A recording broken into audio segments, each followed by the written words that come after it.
what is Pilates and should you be doing it? Stick around for the next few minutes and I will tell you all about it. So if you don't know me, my name is Alexis. I'm a certified Pilates instructor. I'm also a trainer. I'm also a swimmer and cyclist, and I help other endurance athletes get strong from the inside out from their core, but without wasting time wondering if they're doing it right or they should be feeling it, because core strength can be kind of tricky. So back to what I was saying, talking about Pilates. Pilates is really my first love when it comes to fitness. I discovered it back in 2008 and then injured my low back a year later. I was only 29 years old and I really relied heavily on Pilates to help me get stronger so that I could continue to do the things I love to do for years to come. So a lot of people are surprised to hear that a guy invented Pilates, because if you know anybody who goes to Pilates or if you've walked into a Pilates class, chances are it's mostly women. And that just always blows my mind. It's kind of funny. So Joseph Pilates was this guy. He was born in Germany in the late 19th century. And everything I read about him describes him as a sickly child, meaning he wasn't particularly strong or big, and he suffered from asthma, and he turned to athletics and strength training to help him get stronger and healthier. Then he found himself interned during World War I, where he didn't have access to things like gym equipment, and he was surrounded by injured soldiers, some of whom couldn't get up off of a lying down position. So when you see the Reformer, which is one of the most popular Pilates machines that we use, that's why it looks like a bed. So he fashioned these machines out of beds and springs and just created this whole system of movement, which he called contrology. He didn't call it Pilates, that's what we called it later on. And what makes Pilates different from just other core strength stuff is these principles. So first we've got alignment. So we're always concerned with the alignment of our body and kind of achieving better alignment.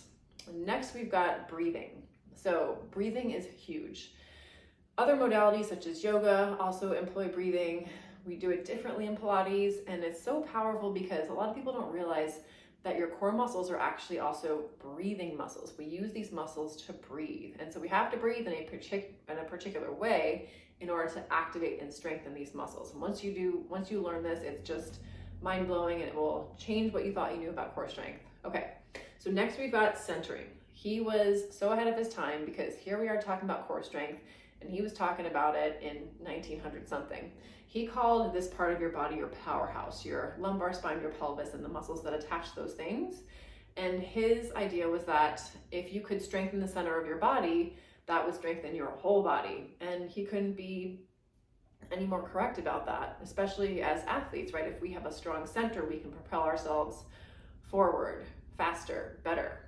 Okay, next we've got concentration. So Pilates is all about finding a mind-body connection. You can't just kind of do it mindlessly. And we really need to have that mind-body connection so that we're using these deep core muscles that we might not even know exist. And this is huge. Okay, so next we've got control. So like I said, he called his system of movement contrology. His feeling was that the more that we could control our bodies through our minds, the stronger we would become.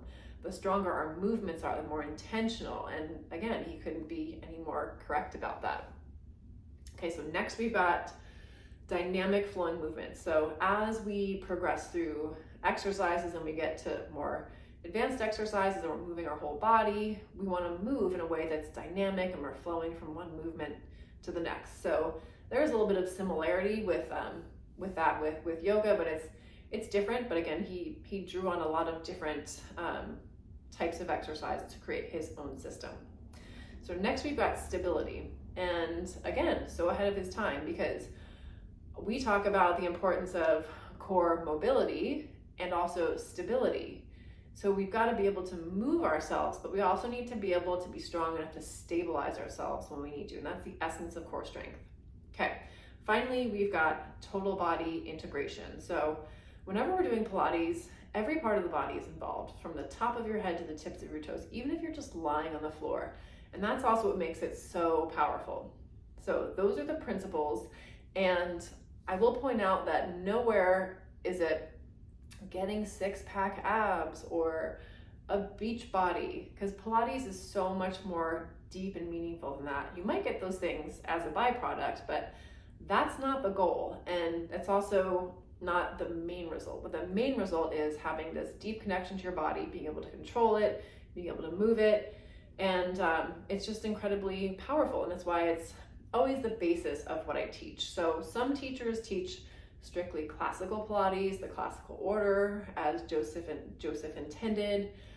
For me, I teach, based on these principles. I teach some classical exercises, but not limited to that. So if you're looking to get started with Pilates, where do you go? What do you do? Well, there's various options in person, online. There are studios. So when I teach a one-on-one, we're using a lot of Pilates equipment. Also using some other things like stability balls and foam rollers and whatnot. And when I'm teaching my athletes in the Endurance Hub, which is an online community, and I've got people from all over the world who are able to access my workouts, it's minimal equipment, so just you and your body, maybe a TheraBand or a foam roller here and there. But again, everything comes back to these principles, and that's why it's so powerful. So if you are looking to get started doing Pilates and you're not sure where to start, just go ahead and drop me a line below if you have any questions, and I would love to help lead you in the right direction so that you can become stronger, fitter, and faster and avoid overuse injury and just feel better.